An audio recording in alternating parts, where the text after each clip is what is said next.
How y'all doing?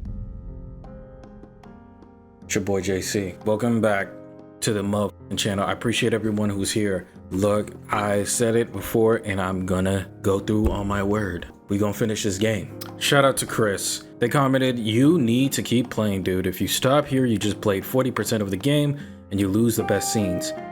Which, that's kind of weird, right? What does that mean? We lose the best scenes of the game. Like, no matter what ending I should get, I feel like I should have the large majority of the game regardless. And then the endings are just different, you know, other percentages of the game that we haven't seen. Or if there was a certain way that we should have played the game, then that's one thing. But I'm thinking it was just relatively all the same. So that's kind of like my first gripe. But I don't know what's going on, but like when I try to continue the game, it just resets your whole thing. So you can't go back to certain chapters and replay them or try a different option.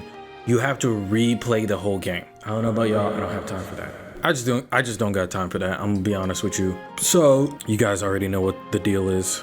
We're gonna react to other people playing it, of course, and seeing the different endings. Shout out to Cristifer.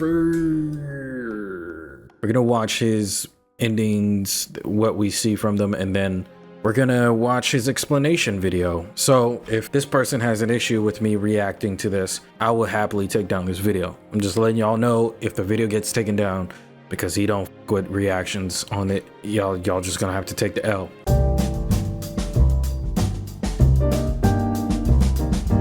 Yo, Cristifer, I really appreciate you, man. I love what you're doing, bro. Much respect, bro. Okay, Before let's just do this. Some quick statements. 1. If for you the game ended after Mark played the racing game, please be aware that is not the end of the game. There is another at least 10 hours of gameplay afterwards, requiring you to hit the continue button that appears after the credits. I advise you to do so too. I don't want to play this dumbass game again. While I will do my best to convey the plot the best I can, do your best to make this shit 1080p. I'm just gonna be honest with you. Yourself, not told Come on, you. Chris. So I highly suggest that you take the time to play the game, or at bare minimum, watch someone else play through it. With that out of the way, let's get right into this. Let's get right into the news. All right, y'all ready for a react stream? Oh, there it is. Let's start by introducing our mate in the library. So to make this more transformative instead of just a complete react, I'm just gonna skip around in post-edit if he says anything interesting or something that we haven't known. So, of course, if you guys watch the playthrough, you would know all this stuff, but I'm just gonna like jump cut, so I'm gonna make it easier for y'all. So it's not like I'm completely just reacting and stealing his content, because I would never do that. That's not me.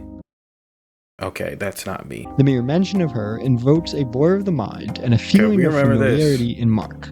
Also, from now on, I'll be referring to this blur of the mind effect where the screen gets all rocky and it seems like Mark's struggling as mental strain, since that seems to be what it's actually doing to him. Mark swears he has heard of her before, despite never meeting her prior. The next day, Mark goes to class very early with Kathy to try and convince the new student to their class, Kate, to become their friend. This happened with Kate Despite too. Their It wasn't efforts, just they with have Nicole. no real success. But the screen did it specifically of the morning, with Nicole. she then agrees to teach him how to play, with the pair spending the next few days together and trying to improve his skill so he can that meet him in the club, realized as well as getting closer to each other as friends. How did she? How is Mark's mother playing the song that she created?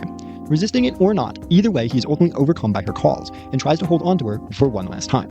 However, she states that she can't keep doing this and that he has to learn to move on, before letting go of his hand and returning him to reality. Sprinting through the rain, he finally makes his way to Kathy, who's at a bus station. He calls out to her and they try sprinting towards each other, but out of the corner of his eye, he sees an approaching truck barreling towards them. I also kind of realized this. They said that this seems like this is ending. It doesn't really matter your options of what you do in the first ending.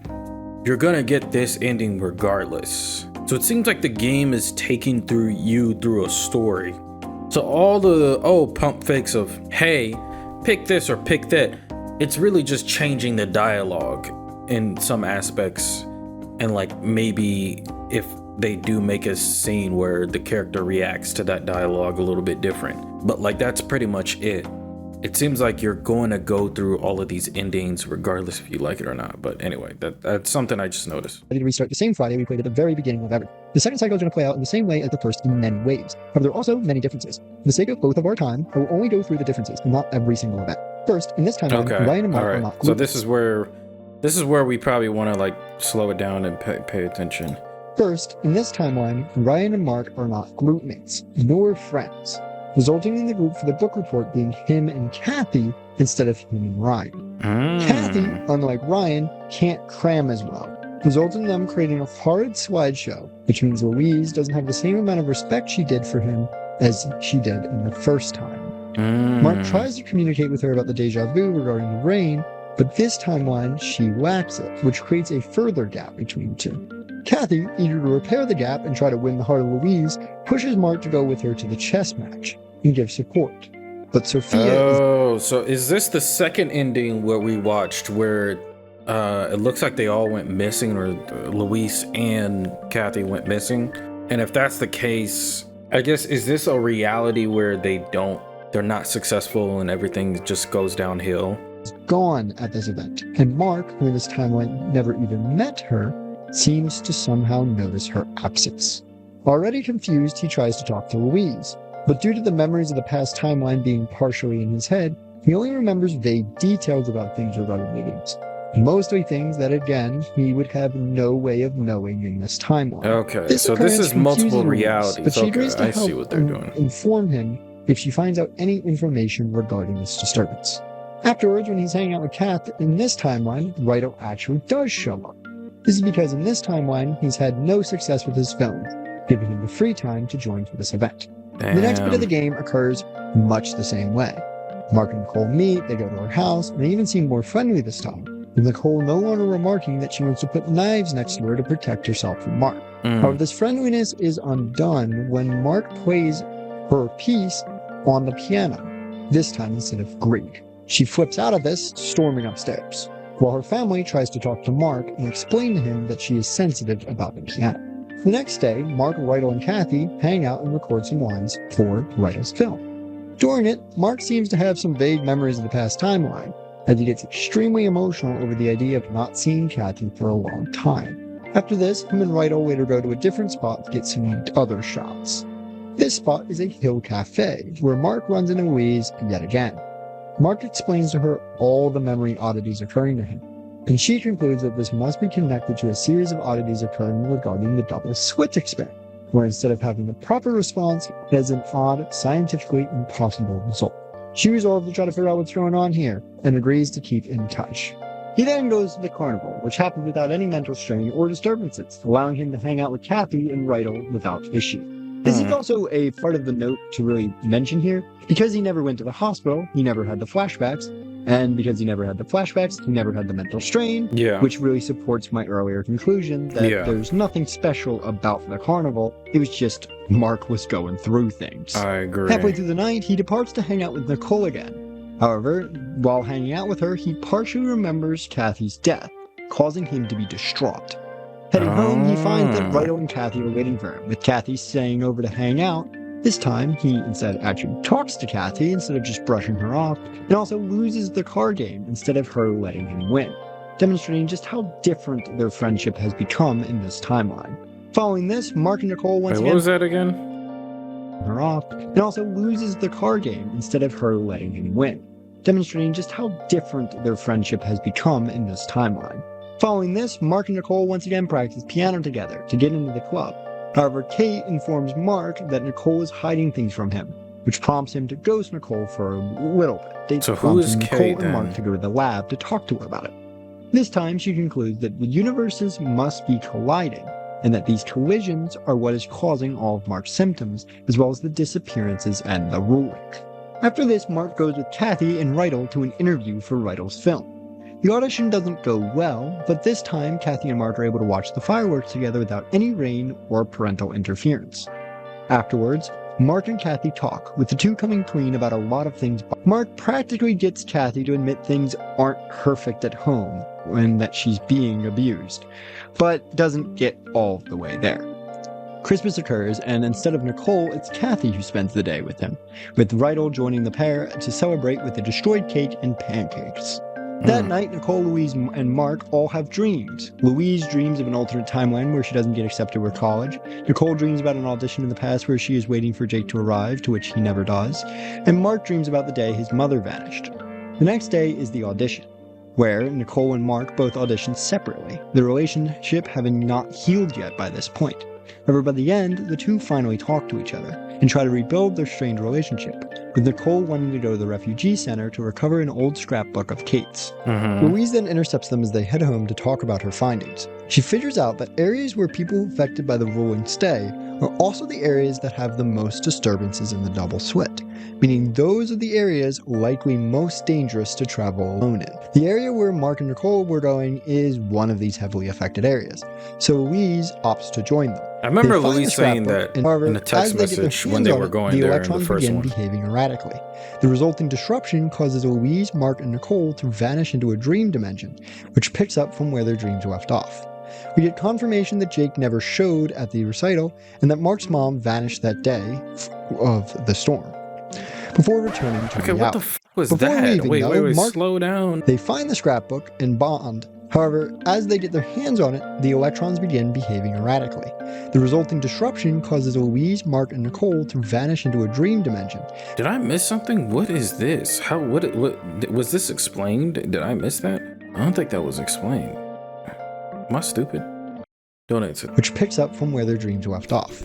We get confirmation that Jake never showed at the recital, and that Mark's mom vanished that day of the storm.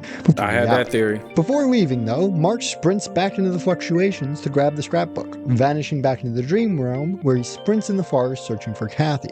He returns to reality, and the three head home, worried about the results of the disruption. Nicole then speaks to Kate and tries to bury the hatchet. But what is this result of the destruction, the dream world? What does that mean?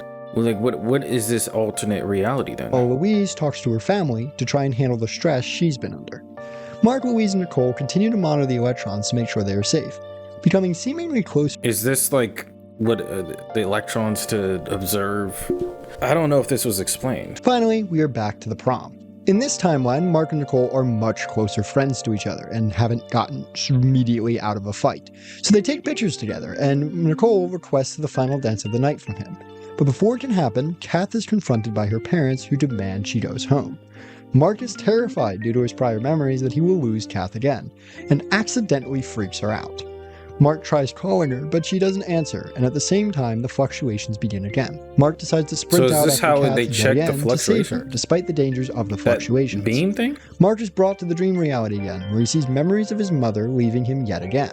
He tries to hold her hand, but again, his mother leaves him, saying that he can't keep doing it. The fluctuations reach a fever pitch, as Mark nearly reaches Kath. Louise and Nicole sprint after him to try and save him from the fluctuations, but Mark is again too late, and she vanishes before his eyes due to those fluctuations. At the same time, an earthquake opens up, which kills Louise in front of Nicole.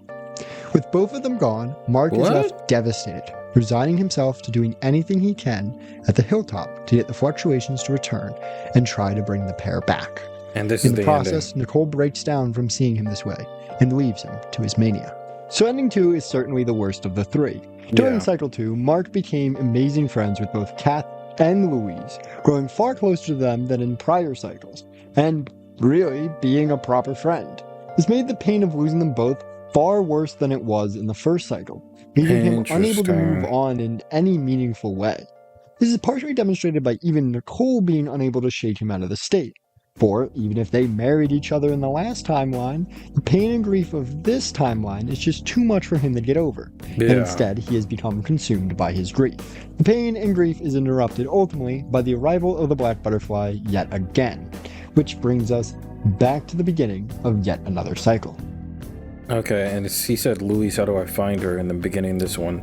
So I guess his memories, the deja vu is becoming more clear.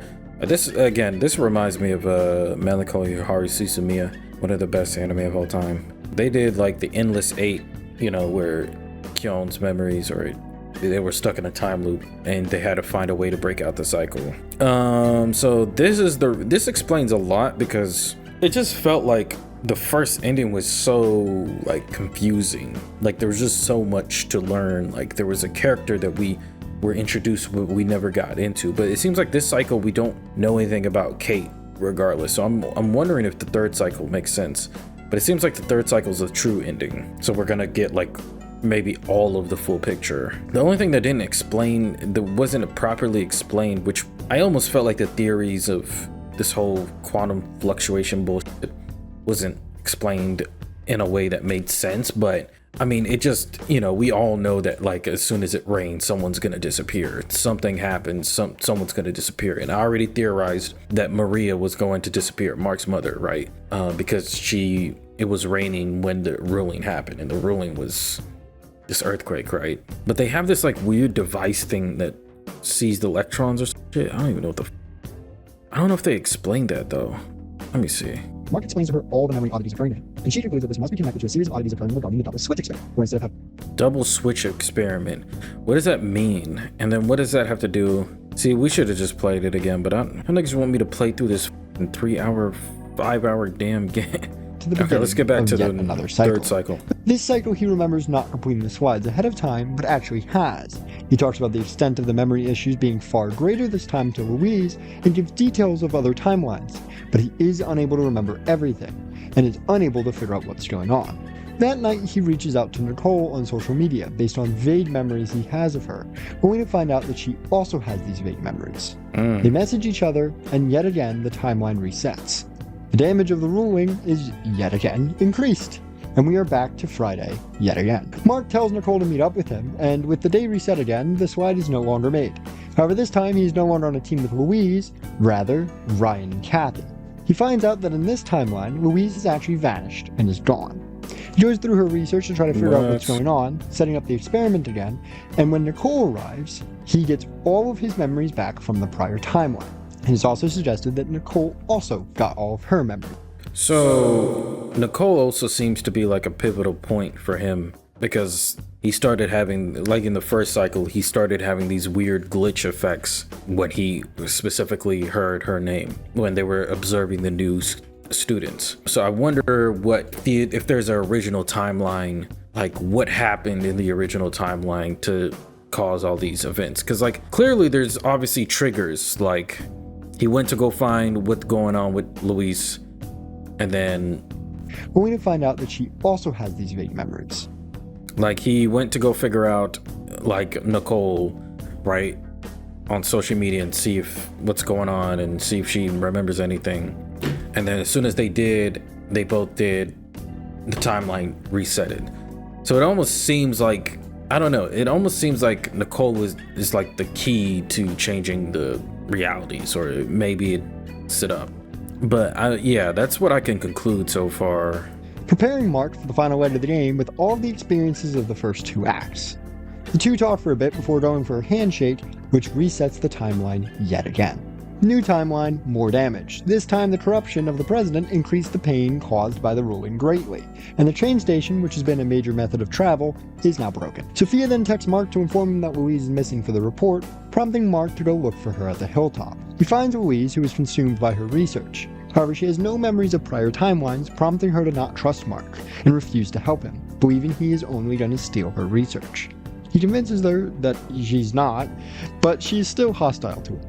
She agrees to share her theory that Nicole and him are interlinked, and that the only way to prevent the timelines from continuing to reset is that they must avoid each other. I'm going to get back to this theory later, because there's some murky water regarding that. But Mark and Nicole, with their full memories of lifetimes together, painfully try to separate each other, going their own way. Despite this, the timeline resets yet again. With the increased damage of the timeline resets, we now see Kath in the hospital, and Kate also in the hospital due to injuries from the ruling. This causes Mark and Nicole, despite wanting to be separated from each other, being destined to meet each other at the hospital. Damn. At the hospital, Mark slowly begins unraveling, trying to apologize to Kath, while Nicole struggles with the changes in the timeline that are occurring, resetting her friendship with Kate again. By fate, they meet again in Who the the hell is hospital Kate, elevator, causing both Mark and Nicole to undergo the distorted reality in the hospital from the first timeline. This distorted reality shows them both things from their past, and memories causing them both to undergo mental strain. Mark then seems to get memories from tons of realities where he failed to save Kath before the timeline resets again. It's here I want to make a note about why I don't exactly think Louise's theory is correct, and there's a lot of reasons for this. One, in earlier timelines this was never the case, and there's actually really no evidence for this. Two, and this is really the crucial one here, the timeline reset that Louise makes this theory has them reset despite not interacting with each other. The most crucial that's piece of true. evidence against this idea is presented to us in the very timeline that it's presented. And I don't think it's a very logical theory. I think there's a lot of other things that could possibly explain what's causing the resets, and I do think that them interacting directly causes an reset, but saying that going away from each other would prevent one just doesn't seem correct. I mean, But they weren't waking up, completely Mark finds correct himself on to have initially in the first cycle, where they were like confused on like, okay, if you forget the person disappears. So like, it seems to me the game is demonstrating that like not every theory that they make up is going to be completely correct. There is like another answer to what is going on and why it's happening. I don't know. with Kath, and fresh out of the mental strain, he resolves that he must fix the issues caused by the time sign restarts. Rushing to the lab, he finds Louise is gone again, and that their actions in the last timeline ended the disruptions that were occurring at the hospital. He then resolves that if they can close all of the disruptions via meeting each other, then they may be able to fix the damage caused by the ruling. They head to a new development built for victims of the ruling and meet up here, this time having a harder time making eye contact with each other. But when they finally lock eyes, reality distorts yet again, having more memories of each other's past presented in this distorted reality. Damn. After this, Mark wakes up on the reset day yet again. With the effects of the ruling even worse than it was prior, schooling has stopped due to the extent of the damage, and society having degraded. He then heads back to the refugee center to meet back up with Nicole and close another one of these reality disturbances. While locking eyes for this one, the mental strain causes Nicole to collapse. While she is okay, it demonstrates just how difficult closing these pockets has become. After another memory pocket, yet another timeline occurs, with Mark's mental state clearly getting worse and worse as he views more and more of this as his fault, particularly as the extent of the damage has grown even further from its original amount. Mark and Nicole try to head to her old town to try and close the destruction that's occurring there. However, while going there, they see Kate, who interrupts the closing of reality halfway through the process, confronting Nicole, resulting in the timeline resetting in the middle of them trying to reset it. Awakening, Mark finds reality has been brought even further to its knees, his old school having been converted to a relief center due to the extent of the damage. Does this mean you have to replay this game like multiple times, or does it jump straight into these differences? Louise survived again. She tells him that in this timeline the pair are good friends, and that she believes it's possible to move on from the damage that has occurred. It is possible that in this scene, Louise has slightly lost her mind, due to the extent of damage and her degrading mental state from time to timeline. She gives him a pass to get out of the school, but as he goes to close the final mental strain point, he is unsuccessful, as Kath meets him there, and she vanishes before his eyes yet again. Several timelines seem to pass at this point, with society being more and more destroyed in each timeline, as he refuses to give up, convinced that he can fix it all. The effects of this do more and more damage to his psyche, to he's driven. Who the hell was that? To he's driven to near madness, to a similar level of madness society has been driven to due to the destruction. As he conveys to Kath in this apocalyptic timeline that he must save her, she tries to reassure him before vanishing before his eyes, followed shortly by reality itself vanishing. We are now on the final stretch. As Mark and Nicole are both put into the void, likely the final result of the destruction in space-time caused by the ruling and the timeline resets, I think it's apt here that I try to explain something that earlier in the video I've kind of not given much detail to, that being the memories of the past experienced during the closing of reality scenes. The reason being, the prime information is given at this point in the game, and detailing it here I feel is less confusing.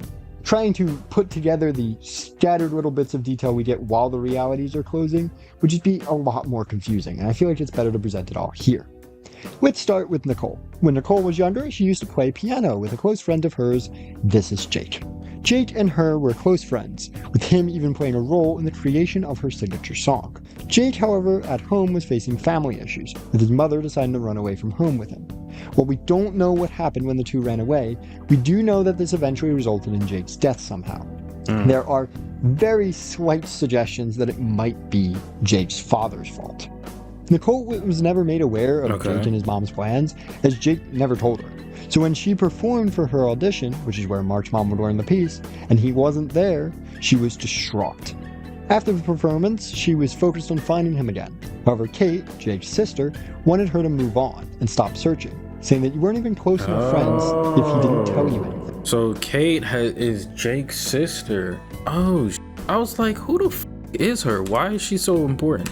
So when she performed for her audition, questions that it might be Jake's father's fault. Nicole was never made aware of Jake and his mom's plans, as Jake never told her. So when she performed for her audition, which is where Mark's mom would learn the piece, and he wasn't there, she was distraught.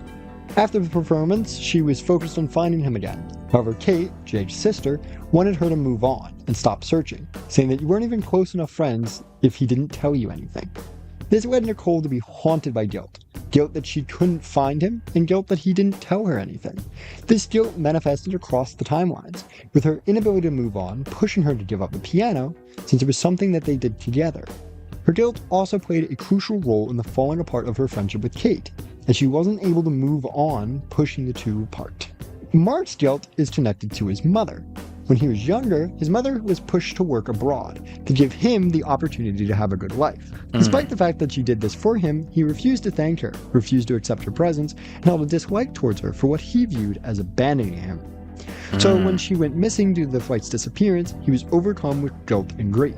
At first, and in earlier timelines, this grief manifested as flat-out denial that she was gone, instead believing that she would just return. However, over the course of the game, he came to accept that she was gone, but still held guilt that he didn't appreciate her enough while she was around, or for all the things she did for him. However, neither Jake nor Mark's mom wanted them to feel guilt for what they did. Instead, they both wanted them to accept their past and move on with their lives. To achieve this from beyond the grave, it is suggested that they influenced the flow of realities and time itself to cause the ruling, an event which caused the two of them to ultimately meet, allowing them to heal from each other. Essentially, the theory Louise posited of universes combining and colliding with each other being something so their guilt was enough to cause an earthquake that disrupted time they lost control and reality itself. Is that what I'm hearing? To cause the ruling, an event which caused the two of them to ultimately meet, allowing them to heal from each other. Essentially, the theory Louise posited of universes combining and colliding with each other being something purposefully done by Jake and Mark's mom. Eventually, however, they lost control of the distortion of time, resulting in the loops we see later in game, or really after the second loop, where reality begins rapidly decaying. Why they lost control isn't known by either Jake or Mark's mom, but it can be suggested that it may partially be due to the extreme levels of emotion that Mark was feeling at the end of the second timeline. So while in the void, Mark and Nicole begin to be shown memories from each other's past, slowly gaining a complete story on what makes the other tick and the root of their respective guilt. After gaining a full understanding of each other, they both emerge in a field of white bare trees, seemingly a location that is outside the traditional realities and time itself. In this location, there is a white piano, which both Nicole and Mark approach. They cannot see each other or hear each other, but upon playing the piano, they can hear each other playing, thinking that it's either Jake or Mark's mother.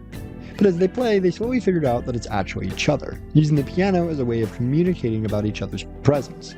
But with the distorted state of reality, they're really unable to interact with each other, bar things that interact with the space itself. They try to communicate via the ripples of rocks, but they are paralyzed by their guilt and fear that anything they may do may just make it worse than it already is.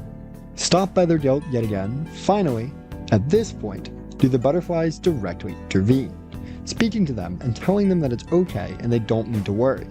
However, as they continue expressing guilt and talking to the butterfly, they're realizing they're actually talking to their opposite's missing person, i.e. Mark was talking to Jake and Nicole to Mark's mother. They talk for a bit with each opposite, helping them to finally get over the grief they've felt, and helping them finally accept and move on with their life. They talk to each other at this point, expressing how much they appreciate each other and how it's okay for each other to move on from their grief. With the grieving expressed, they finally accept themselves, and they can now move on with their lives.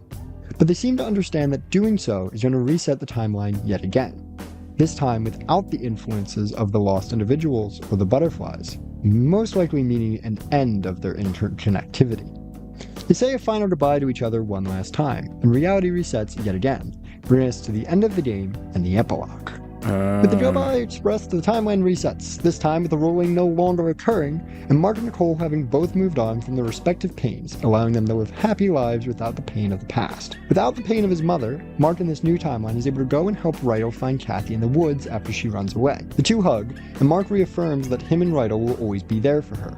This timeline, as a result, is greatly different from the original one. Kathy becomes on good terms with her brother, who seems to give her the help she needs to deal with the pain caused by her parents. Due to the lack of the ruling, Sophia's grandmother never gets into an accident, and Nicole's hometown is never destroyed. Nicole becomes great friends with Kate, and Nicole returns to playing the piano, finding happiness without the devastation of her home. Louise gets into the dream college, but Mark and Nicole never meet, as without the ruling, there is no reason for her to move to his town and for the two of them to cross paths. Mark and Kathy grow up and move in together, seemingly being happy in their respective careers and lifestyle. The final mark of the game sees a main couple seemingly moving towards a fated date, going to the same cafe to try both going on a date. But the final mark doesn't give us the happy ending we want. Rather, instead, their date is with different people. So with the entirety of the plot done, let's get into breaking down this ending. The first major point of confusion seems to be exactly what just happened. Well, after the timelines fell apart, Mark and Nicole moved on from their grief. This moving on allowed Mark to grow as a person from a much earlier point. The scene we see of him sprinting in the forest is alluded to have happened prior to the first playthrough in the intro cutscene. The exact occurrence of this cutscene and what exactly is happening here is currently very hard to understand. Is this a memory from the past of a moment where Kath tried to run away before only ending up wrangled back home? Is this the original timeline and the moment that original Kath passed away, akin to her death at the bus station? Or is this timeline completely unique from the others, breaking away from everything we know prior? It's currently hard to make a conclusive statement as to the nature of this event, and it'll likely require future theorizing. But what we do know is that the result of this event is that Mark is able to pay attention to Kathy, a result which prevents him from not noticing her abuse and ultimately allowing him and her brother to step in earlier, and a result which we see across the epilogue. Without this abuse, she has no reason to run away anymore, ending the cycles of her death and allowing her to have a happy ending she wanted from the beginning.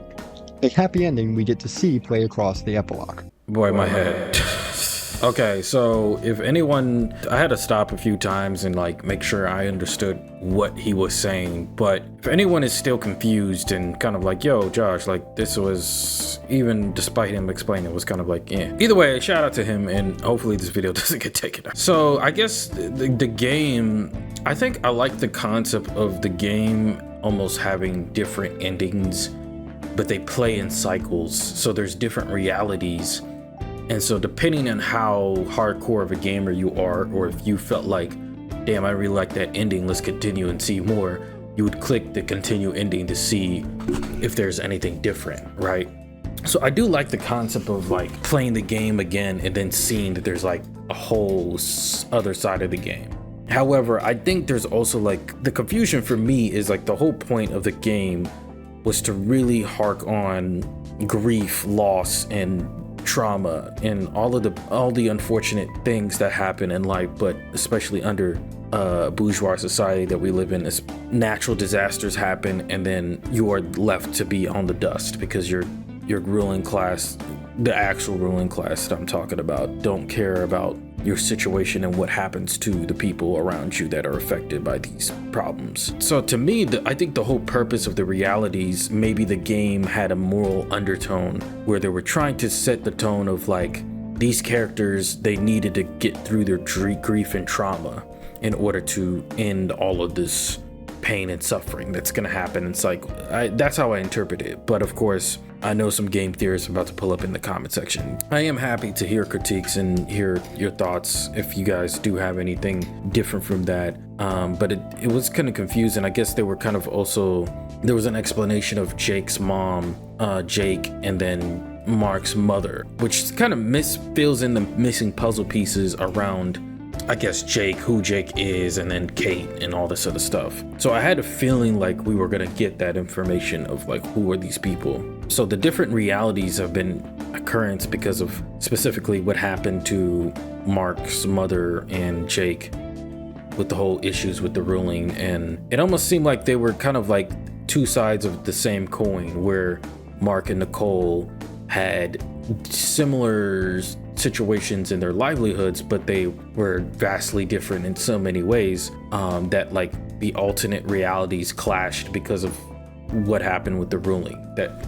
ultimately sparked this issue. Now, it doesn't explain how in the world their specific particular situations caused the realities to clash, and like now you go through this time loop of different realities happening because you couldn't accept the pain or grief. But I think the whole point, you know, the metaphors and the symbolism is all to really say that, like, just a whole big old life lesson about grief and trauma and getting over it.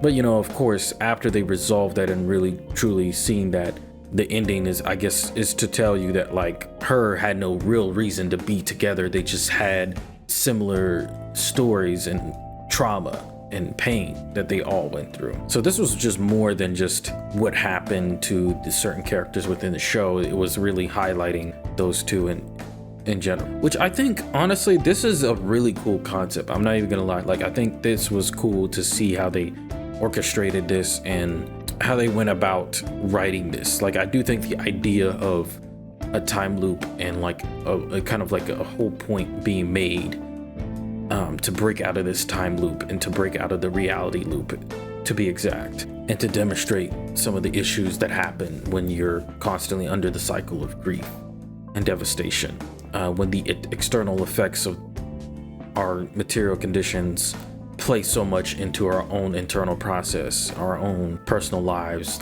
our mind state. You know, it affects the world that we live in. So I think this was pretty cool in how they did it. I guess, again, I think I still have some of the same critiques in terms of how it was written, in terms, because, you know, Cristifer said this specifically, that he only highlighted the parts that were different between each time he played the game. So how many times do you actually have to play the game to know all the differences? After cycle 3, you kind of go through amalgamation of cycles, and then you start to really see that there's so much shit going on. The cycles just kept on going. Is it more quicker as you play through the cycles and replay the game? Because I guess that's the one issue, is that maybe if they want to make you feel like you're really in this reality loop that you can't really break out of until you keep playing to figure it out, which I do think that's cool. But then I'm wondering if there was a better way to orchestrate this and like make it less confusing or more easier for people to come back and see. I think giving the player the illusion that, like, oh, they can change their ending if they just pick the wrong option, maybe then sets up the player to then replay it to see what happens, and then they actually get a whole different side of the game. Yeah, so I'm not really sure. I'm kind of running a blank on any other ideas or thoughts that I have about this game. However, I do think my views change in terms of the story being confusing, or it's just feeling like there's a large chunk of the puzzle missing. I do give them props for trying to do something creative in terms of this idea, but I felt like there just could have been a better way to do this and cut out less time playing the game in general. But I'm no story writer, so at the end of the day, shout out to the game company, the developers. I already forgot their names. And again, shout out to Cristifer. If you guys want to check out the video for yourself and his content, pull up in the links in the description. Hopefully this video doesn't get taken out. Unless I have any other thoughts, or if y'all telling me there's another goddamn ending or something, which I doubt. But y'all let me know what you guys think. Did I miss anything? We can have a little conversation in the comments. Like I said, we moving on with new games. Let me know what you guys want to see on the channel. Burnhouse Lane coming up. More games coming up soon. Appreciate the support as usual. Y'all stay safe, keep your ass strong, and I'm gonna see you when I see you.